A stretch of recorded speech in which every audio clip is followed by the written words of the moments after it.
우리 주일 아침 주시는 말씀 보겠습니다.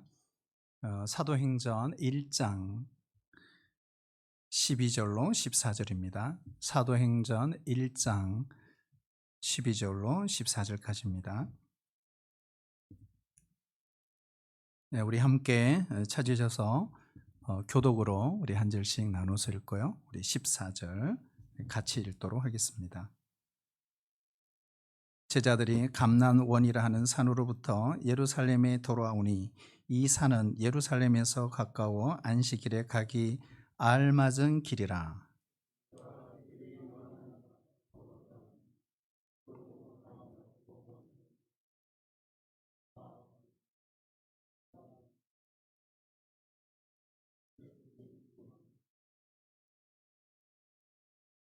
여자들과 예수의 어머니 마리아와 예수의 아우들과 더불어 마음을 같이하여 오로지 기도에 힘쓰더라. 아멘. 오늘 성령 강림 주일입니다. 2000년 전 마가 다락방에 임하셨던 성령님이십니다. 오늘도 그 성령은 동일하십니다. 오늘 예배드리는 이곳이 마가 다락방 되게 하시고 우리 모두가 성령 충만히 받는 은혜의 시간 되시기를 축복합니다. 증인이란 말이 있습니다. 내가 직접 보고 듣고 체험한 것을 다른 사람들에게 전하는 사람을 우리는 증인이다 이렇게 말합니다. 예를 들자면 이런 겁니다. 아침에 교회 오다가 회전 교차로에서 교통사고를 목격을 했습니다. 킥보드와 이 자가용이 정면으로 충돌했습니다. 킥보드 뒤에 타고 있던 한 학생이 공중에 붕 떴습니다. 그러니까 10m 정도 떨어진 곳에 튕겨나가 죽었습니다. 자, 그러면 우리가 어떻게 할까요? 보는 순간, 목격하는 순간, 큰 사고가 났구나. 그리고 그냥 예배 현장에 와서 예배를 드릴까요? 아마 예배가 제대로 안 될 겁니다. 이 예배가 언제 끝나지? 이 이야기를 얼른 사람들에게 해줘야 할 텐데, 그렇지 않겠어요? 예배 끝나자마자 사람들을 붙들고 내가 봤는데 말이야. 글쎄 학생이 붕 날아서 10m라고 할까요? 한 20m 정도 날아서 가더라. 더 보태겠죠, 그죠? 근데 그 이야기를 오늘만 할까요? 아닙니다. 어쩌면 그는 만나는 사람마다 그 이야기를 계속할 겁니다. 한 달이고 두 달이고 어쩌면 평생 그 이야기를 할지도 모릅니다. 그런데 전해 들은 사람은 어떨까요? 별로입니다. 왜요? 좀 놀라기는 했지만 다음에 이야기할 때는 현실감이 뚝 떨어지는 것입니다. 여러분 이게 무슨 말일까요? 결국 교회 안에도 신앙에 처음이 없는 분들이 의외로 많다는 것입니다. 예수님을 직접 내가 만난 경험이 없는 사람들이 교회에 많다는 것입니다. 입술로는 말하지만 증인이 없어요. 증인. 그저 들은 이야기를 외운 듯이 말할 뿐입니다. 아무런 그러므로 감격이 없어요. 하나님의 나라가 무엇인지, 예수님이 누구신지, 하나님을 믿고 난 체험이 없어요. 예수님을 만난 체험이 없습니다. 주님과 동행하는 그 삶의 체험도 없습니다. 그러나 사도 바울을 보시면 여러분 바울은 다메섹 도상에서 내가 예수님을 이렇게 만났다고 사도행전에 보면 3번이나 그는 간증하고 있습니다.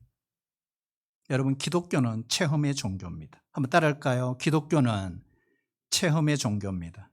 체험의 종교입니다.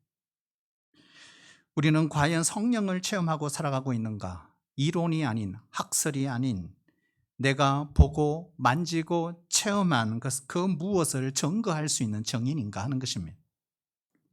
요한 신학의 대가였던 사도 요한은 요한 1서를 기록하면서 이렇게 기록했어요. 요한 1서 3장에 보시면 우리가 보고 들은 바를 너희에게 전하노라 했습니다. 여러분 오늘 성령 강림절 우리 모두 사도 요한처럼 바울처럼 또 우리 모든 제자들이 경험했던 그 성령을 우리가 풍성히 체험할 수 있는 은혜가 있기를 축복합니다. 그리고 이 시간에도 성령을 체험하시기를 축복합니다. 자, 그러면 성령론의 가장 표본이 되는 게 뭘까요? 그것이 바로 예수님이 전해주신 이야기입니다. 요한복음 14장, 15장, 16장이 바로 성령론의 가장 표본입니다. 거기 말씀에 보면 예수님이 보내신 성령님을 뭐라고 소개하고 있냐? 보혜사다, 이렇게 소개를 하고 있습니다.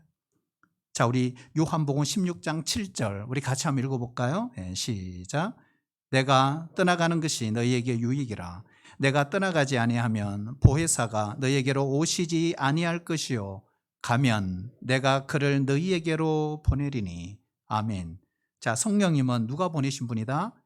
예수님이 보내셨구나. 내가 그를 너희에게로 보내리니 그랬습니다. 제자들은 예수님과 헤어지는 것 때문에 슬펐습니다. 그러나 예수님은 그것은 인간적인 생각이다, 이렇게 말씀하시는 거예요. 내가 떠나가는 것이 너희에게 유익이다. 왜요? 예수님은 시간과 공간의 제약을 받습니다. 왜요? 인간의 몸을 입으셨기 때문에 한 번에 한 군데밖에 계시지 못합니다. 그리고 하루에 예수님이 목양할 수 있는 숫자도 24시간 안에니까 제한이 됩니다. 그러나 성령님은 다릅니다. 영이신 그분은 시간과 공간을 초월하십니다. 예수님과 똑같은 능력, 권능, 모든 생각을 가지신 인격체이십니다. 한꺼번에 수천, 수만 명의 기도를 들어주실 수 있습니다.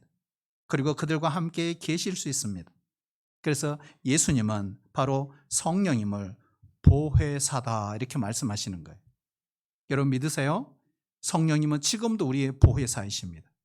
보혜사라는 뜻을 보면 영어 성경에도 다양하게 표현하고 있어요. 그러나 가장 정확하게 이렇게 표현할 수 있어요. 옆에서 동행하시며 우리를 도와주시는 코치와 같은 분, 이분이 바로 보혜사입니다. 여러분, 코치는 필드에서 직접 뛰지 않습니다. 그러나 1분 1초도 선수 곁을 떠나지 않습니다. 함께 땀 흘리고 손뼉 쳐주고 응원해주고 지도하고 가르쳐주는 역할을 합니다. 겉으로는 잘 드러나지 않지만 코치의 역할은 절대적입니다. 우리가 믿음이 좋아서 지금까지 이 정도의 신앙생활을 해왔다고 생각하면 그것은 큰 착각입니다.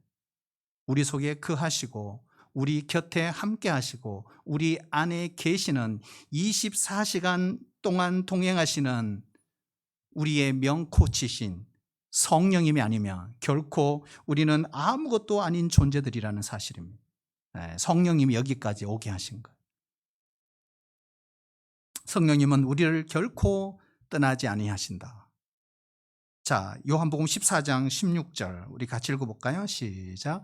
영원토록 너희와 함께 있게 하리니. 아멘. 과연 이 세상에 영원토록 우리와 함께 할 수 있는 사람이 있을까요? 여러분, 우리가 가장 가까이 있는 우리 부모도 우리가 영원토록 계시지 못합니다.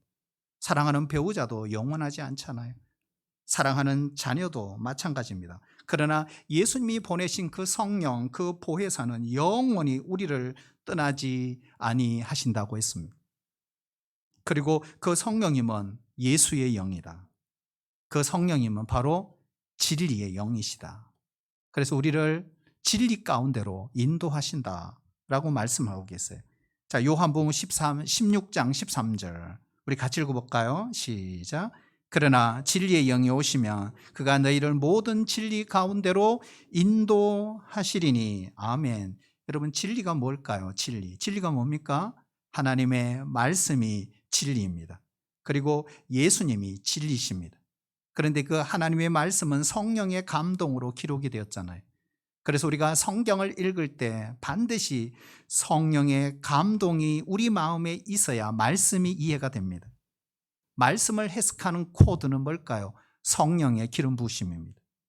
성령으로 거듭나지 않으면 아무리 똑똑한 사람이라도 성경에 담겨있는 이 하나님의 깊은 진리를, 비밀을 깨닫거나 이해할 수가 없습니다.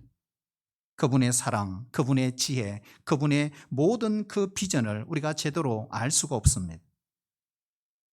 성경은 방대합니다. 우리가 창세기부터 요한계시록까지 우리가 1년 꼭 일독하자 이렇게 하잖아요. 근데 사실은 어떤 분은 8독, 9독 이렇게 하시는 분도 계십니다. 근데 성경의 그 양은 방대합니다. 엄청납니다. 영원합니다. 끝이 없습니다. 무한대입니다. 우리의 삶도 너무 바쁘고 복잡합니다. 여러 가지 상황들이 늘 발생합니다. 어떻게 하면 우리가 속한 이 삶의 현장에서 그 엄청나고 방대한 그 하나님의 말씀이 꼭 우리에게 필요한 말씀으로 공급받을 수 있을까요? 바로 그 일을 하시는 분이 성령님이십니다. 우리 위기 때 가장 정확한 답을 갖고 계시는 분이 바로 성령님이세요. 여러분 믿으세요? 그래서 그 성령님 우리에게 비전을 주시고 꿈을 주시고 간섭하시고 인도하시고 세밀하게 관찰하십니다. 그러므로 우리는 우리 명철을, 우리의 지혜를 결코 자랑하지 말아야 합니다. 요한복음 14장 26절로 읽어볼까요? 같이요. 시작.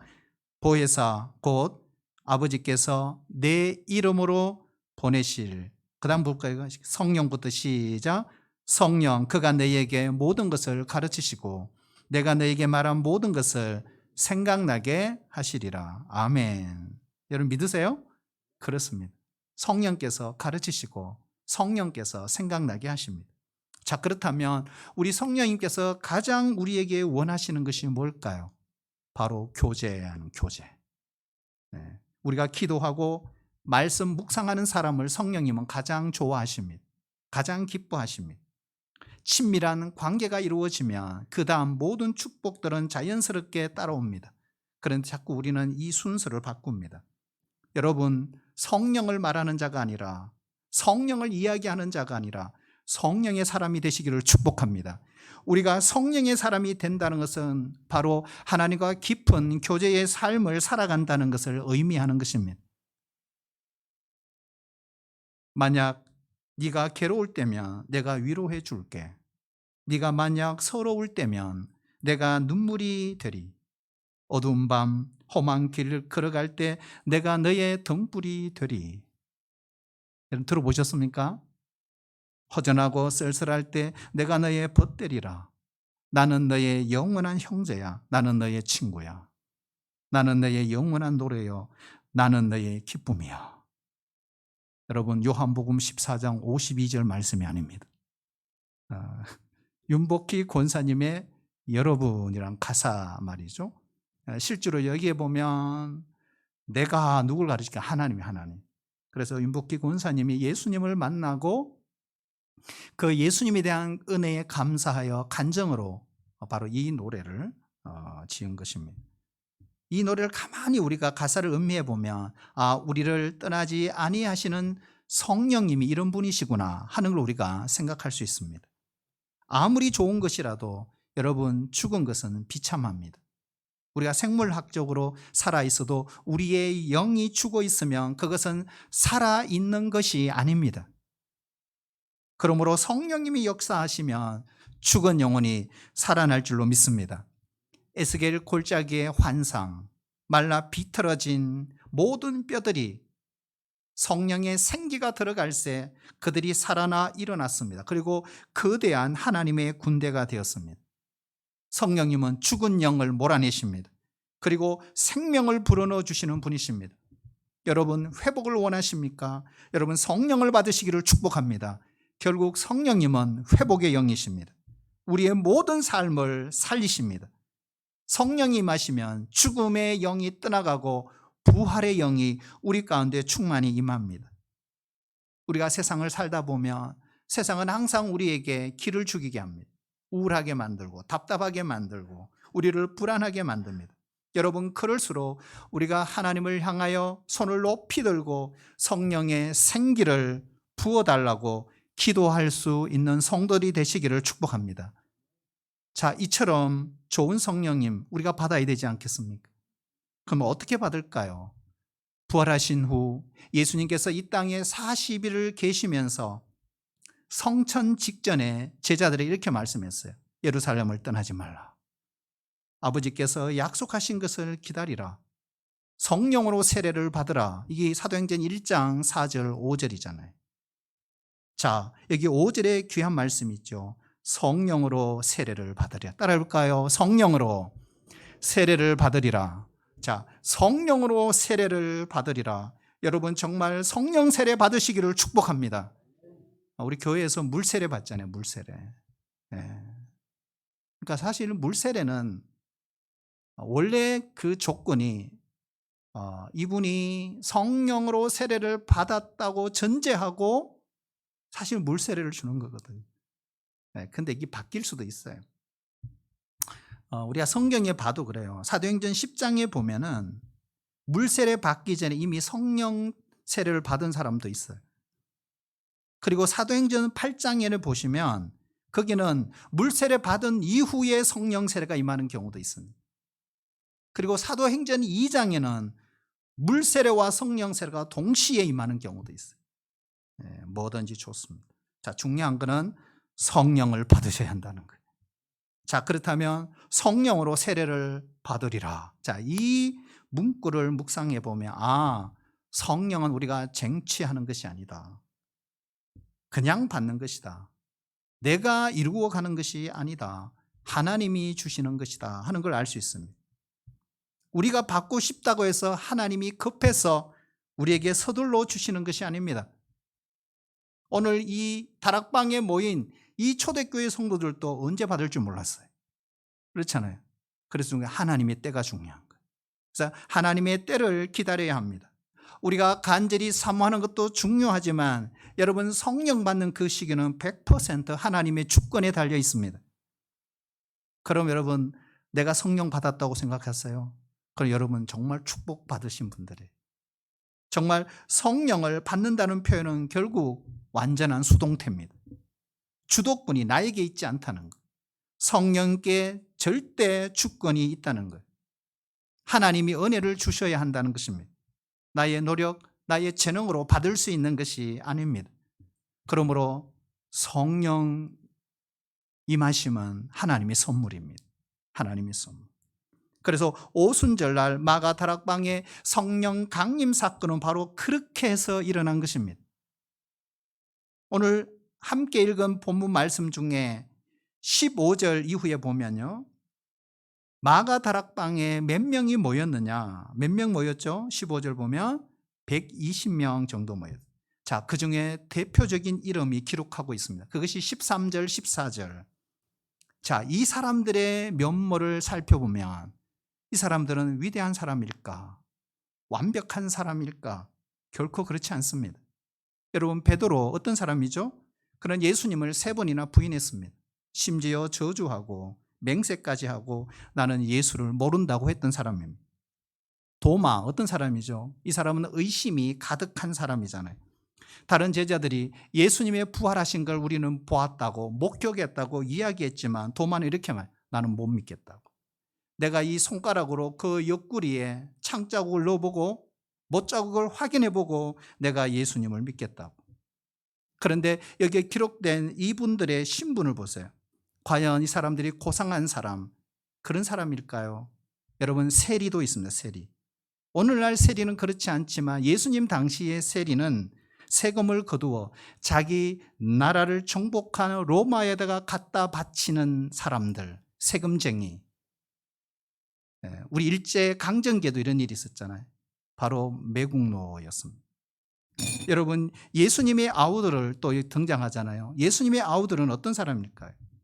예수님이 그리스도이심을 전혀 믿지 않았습니다. 심지어 그 형제들이 예수님을 보고 뭐라고 하면 정신 나갔다고, 미쳤다고 그렇게 말했던 사람. 결국 여기에 기록된 모든 사람들을 보면 과거에 실패했던 사람들. 그러나 중요한 것이 있어요. 그들이 그 실패에서 잘못에서 돌이켰다는 사실입니다. 여러분, 하나님은 어떤 사람을 사용하실까요? 완벽한 사람요? 아닙니다. 완벽한 자는 결코 하나님 사용하지 않습니다. 그런 사람은 은혜 받기도 어렵습니다. 사실 완벽한 자가 세상에 어디 있겠습니까?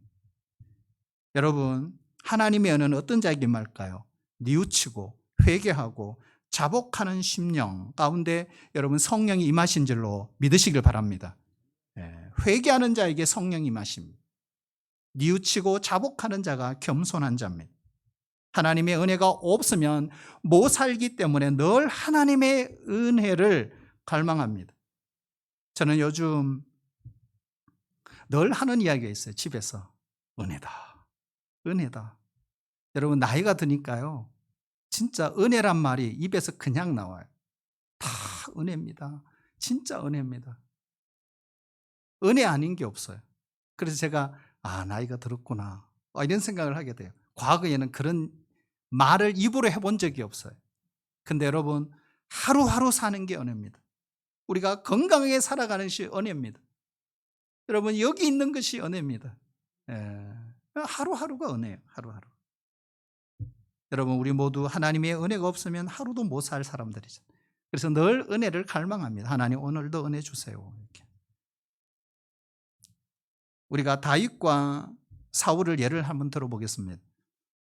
여러분, 다윗과 사울을 비교했을 때 누가 더 큰 죄를 지었다고 생각하세요? 누굴까요?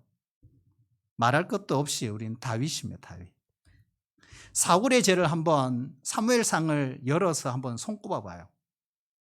사울이 무슨 죄를 지었는지, 예? 어떤 죄를 지었는지. 사울에 비하면 다윗은 간음을 행하고 살인을 행했습니다. 자기를 위해 목숨까지 바친 부하의 아내를 빼앗았습니다. 그 사실을 숨기기 위해 그 남편을 죽였습니다. 용서받을 수 있는 죄일까요? 그런데 하나님은 다윗에게 은혜를 주신 거예요. 다윗을 쓰셨어요. 다윗에게 성령 충만케 하시고 사울을 버리셨어요. 왜 그랬을까요? 바로 다윗은 자신의 잘못을 뉘우치고 돌이켰습니다. 하지만 사울은 비록 경미한 죄를 지었지만 그는 결코 돌이키지 않았습니다. 하나님은 자신의 잘못을 늘 깨닫고 회개하고 뉘우칠 줄 아는 자를 쓰십니다. 그에게 은혜를 주십니다. 그에게 능력을 주십니다. 그에게 성령을 부어주십니다. 하나님은 과거를 묻지 않으시잖아요. 우리가 얼마나 큰 죄를 지었는가, 얼마나 많은 죄를 지었는가, 그걸 따지시는 분이 아닙니다. 중요한 것은 그 잘못을 뉘우치고 회개하고 잘못에서 돌이켰느냐 하는 것입니다. 그 자에게 성령이 임하십니다. 그 자에게 하나님의 능력이 임하십니다. 오늘 성령 강림절, 우리 모두 무슨 일을 했든지 뉘우치시고 회개하여 성령 충만을 받기를 주의 이름으로 축복합니다. 오늘 14절의 말씀에 보면 이런 말씀이 있죠. 더불어 마음을 같이하여 오로지 기도에 힘쓰니라 그렇게 되어 있습니다. 왜 성령과 기도를 연관시킬까? 누가복음을 보시면 여러분, 사도행전도 누가 기록했죠? 사도행전도 누가가 기록했어요. 그러니까 누가복음 누가 기록했을까요? 역시 누가가 기록했어요. 그런데 구하고 찾고 두드리라 이렇게 말씀하시잖아요. 그러면 하늘에 계신 하나님 아버지께서 너희에게 좋은 것을 주실 것이다. 그러면서 누가복음에는 이 좋은 것 뭘로 표현하고 있죠? 성령. 이렇게 너희에게 성령을 주시지 않겠느냐 이렇게. 여러분, 우리에게 가장 좋은 것은 성령입니다. 성령. 자, 그런데 왜 성령과 기도를 연관시킬까? 이게 중요한 문제입니다. 우리가 기도하면 늘 떠오르는, 기도를 해석할 때 우리는 하나님께 간구하는 것, 구하는 것, 요청하는 것을 기도라고 생각합니다. 그래서 하나님 이것 주세요. 하나님 저것 주세요. 하나님 내 병 낫게 해주세요. 사업 잘 되게 해주세요. 하나님 우리 아이 대학 쑥 들어가게 해주세요. 하나님 내 남편 못된 버릇 고칠 수 있도록 거꾸러지게 해주세요. 우리가 이런 기도를 많이 합니다. 물론 우리 그것도 기도입니다. 그러나 성경에 나오는 9가지 기도에 대한 단어들을 보면 성경에 가장 많이 나오는 단어는 그게 아니에요. 뭘까요? 프로시케어라는 단어예요. 프로시케어. 따라올까요? 프로시케어. 헬라어라서 프로시케어. 이게 무슨 뜻일까요? 내가 거룩하신 하나님 앞에서 그의 빛에 나를 비추어 나를 교정한다, 이런 뜻입니다. 이것이 바로 진정한 기도의 의미라는 거예요. 결국 기도라는 것은 하나님 앞에서 나를 조율하는 것입니다. 튜닝한다 그러죠. 기타 튜닝한다. 우리가 악기를 연주할 때 조율은 필수입니다. 어떤 방송을 보니까요, 세계적인 피아니스트들이 우리나라에 방문했을 때 자신이 직접 조율한 피아노를 비행기에 수송을 해서 가져온다는 거예요. 야, 이거 말이 되나 이런 생각을 했어요. 근데 그게 너무 중요하다는 거예요. 만약에 조율이 잘 안 돼 있으면 아무리 좋은 세계적인 연주를 하는 피아니스트라도 귀에 거슬려 악기를 제대로 연주를 못 한다는 거예요. 그러니까 우리나라에도 정말 세계적인 조율사가 있더라고요. 그래서 그 조율을 때로는 하루, 때로는 이틀, 3일 그 이상의 시간을 들여 계속 조율을 한다는 거예요. 여러분, 왜 조율을 할까요? 왜 그럴까요? 연주자가 가장 편하게 연주할 수 있도록 그 악기를 준비시키는 것, 그게 조율입니다. 그러면 기도란 무엇일까요? 바로 내가 하나님 앞에 무엇을 요구하는 것이 아니구나 하는 것입니다. 하나님께서 나를 도구로 사용하실 수 있도록 나를 내어놓는 것입니다. 하나님께서 나를 통해 마음껏 역사하실 수 있도록 나의 부족한 것을 조율하는 시간이 뭐예요? 기도의 시간입니다. 기도의 시간. 사람들이 약 120명 정도 마가다락방에 모였습니다. 다 과거에 험이 있었던 사람들입니다. 그러나 그들이 모여서 무엇을 했을까요? 다른 것 하지 않았습니다. 그저 기도했습니다. 어떻게 기도했다고요? 14절 더불어 마음을 같이하여 오로지 기도에 힘쓰더라. 한 마음이 되어서 무슨 기도를 했을까? 이 궁금한 거예요. 여러분. 무슨 기도를 했을까요, 여러분? 성경이 없어요. 무슨 기도 했을까요? 이거죠. 주님, 우리가 세상의 증인이 되기를 원합니다. 우리에게 성령을 입혀 주십시오. 우리에게 능력을 주십시오. 하나님이 약속하시는 그 성령을 부어 주십시오. 그들은 간절한 마음으로 기도했습니다. 그럴 때 하나님의 능력을 체험하게 된 거예요. 사랑하신 여러분, 오늘 오순절 성령 강림이 우리 가운데 임하시기를 축복합니다. 우리에게도 간절히 기도하여 이처럼 성령을 체험할 수 있기를 축복합니다. 그 성령께서 우리를 조율할 수 있어야 됩니다. 그것이 바로 성령 강림절입니다. 여러분, 신앙생활은 마음을 바꾸는 거예요. 굉장히 중요한 말씀입니다. 신앙생활은 마음을 바꾸는 것입니다. 자, 24절 우리 같이 한번 읽어볼까요? 같이 읽겠습니다. 시작. 그들이 기도하여 이르되 무사람의 마음을 아시는 주여 이 두 사람 중에 누가 주님께 택하신 바 되어. 아멘. 우리가 다 읽진 않았습니다만은 이 내용을 보면 15절, 16절 이하에 쭉 보면 나오는 스토리 이야기가 있어요. 가룟 유다의 죽음이에요. 여러분 이상하지 않나요? 왜 성령 받기 전에 가룟 유다의 죽음을 이야기할까 하는 것입니다. 창자가 터져 죽었다. 그 이야기가 성령을 받는 것과 무슨 상관이 있습니까? 그렇잖아요. 유다 대신에 마띠아를 뽑은 이야기도 기록하고 있습니다.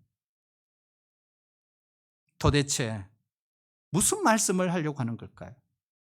네? 자, 유다는 왜 하나님의 능력을 덧입지 못하고 망했을까?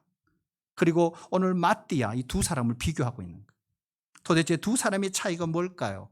차이는 딱 한 가지. 오늘 24절 읽었어요. 무사람의 마음을 아시는 주여. 자, 가룟 유다가 왜 멸망했을까요? 바로 그는 마음을 바꾸지 않고 신앙생활을 했기 때문에 그렇습니다. 그는 매우 머리가 비상한 사람입니다. 굉장히 탁월한 사람이고 똑똑한 사람입니다. 판단력이 뛰어납니다. 그리고 계산도 철저한 사람입니다. 신용도 있습니다. 그래서 12제자 가운데 회개를 맡았지 않겠습니까? 누가 봐도 존경받는 12제자 가운데 하나였습니다. 그러나 이것은 그의 겉모습에 불과했습니다. 겉으로는 예수님을 믿고 따랐지만 마음은 아니었습니다. 제자 노릇을 했지만 마음은 전혀 변하지 않았습니다. 그래서 유다 대신 마띠아를 뽑을 때 이 제자들이 어떻게 기도했나요? 무사람의 마음을 아시는 주여. 마음을 보시고 이 12제자 중 하나를 뽑아 주옵소서 기도했던 겁니다. 제자들도 다 속았어요. 마음을 변화시키지 않고 겉으로만 신앙생활을 하는 그 결과 가룟 유다의 마지막은 비참했습니다. 여러분, 목사는 늘 부담감이 있어요. 어떤 부담감이 있을까요? 한두 가지가 아닙니다. 특별히 강단에서 설교를 하고 내려왔을 때 제 마음하고 얼마나 씨름하는지 몰라요. 그래서 얼마 전에도 제 아내에게 그렇게 했어요. 야, 이러다가 말쟁이 되겠다. 말쟁이. 말쟁이는 사기꾼이거든요. 내가 설교한 대로 다 살지 못하면서, 내가 외친 대로 다 적용하지 못하면서 여전히 설교해? 토요일은 밤이 좋은 게 아니라 괴로운 밤에. 이거 진짜 우리의 모습이잖아요. 그래서 제 마음 가운데 한 가지 소원이 있다면 하나님께서 제 마음을 감찰하시고 살피시고 마지막에 이 말씀을 하시는 거예요. 합격. 뭇사람의 마음을 아시는 주님께서 내 극과 속이 같다고 인정해 주시는 그날, 가장 기쁜 날입니다. 우리는요, 다 자신의 마음을 숨기고 살아갑니다. 하나님을 믿는다고 하면서도 남모르게 숨겨놓습니다.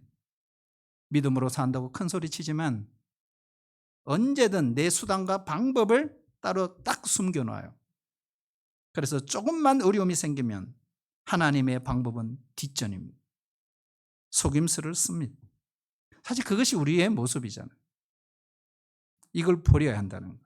이걸 바꾸어야 한다는 거예요. 하나님은 겉과 속이 같아야 한다고 말씀하시잖아요. 사랑하신 여러분, 어떻게 성령을 받을 수 있나요? 우리의 마음이 바뀌어야 합니다. 따를까요? 우리의 마음이 바뀌어야 합니다. 마음을 안 바꾸는 거예요.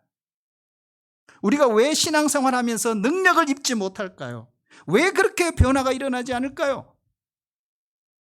우리의 마음을 바꾸지 않기 때문에 그래요. 마음을 바꾸시기를 축복합니다. 가치관을 바꾸시기를 축복합니다. 내가 갖고 있는 가치관을 갖고는 절대로 성령 받지 못합니다. 우리가 그 성령을 받아야 능력이 나타납니다. 그 능력으로 가정이 변합니다. 그 능력으로 내 자녀가 변하는 것입니다. 그 능력으로 만물을 새롭게 하는 하나님의 자녀로 세상을 살아갈 수가 있게 되는 것입니다.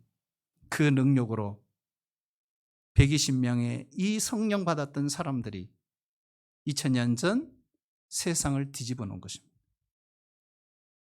그리고 2000년이 흘러 오늘 우리에게 온 것입니다. 여러분, 우리 모두 성령을 받고 우리도 증인으로서 이 땅 가운데 살아계신 하나님을 증거하며 살아가는 우리 복된 성도들이 다 되시기를 주의 이름으로 축복합니다. 아버지 하나님, 감사합니다. 성령 강림절 우리도 성령 받기를 원합니다. 하나님, 입술로 예수 믿는 자들이 되지 않게 하시고 성령을 체험하고 성령으로 세례를 받고 성령이 우리와 함께 계심을 고백하고 성령이 내 삶 가운데 동행하는 것을 목격하고 간증하고 내가 체험한 그 예수님을 전하며 사랑하고 그 능력으로 세상을 바꿔가는, 가정을 바꿔가는 증인들이 다 될 수 있도록 하나님 인도하여 주시옵소서. 예수님의 이름으로 기도하옵나이다. 아멘.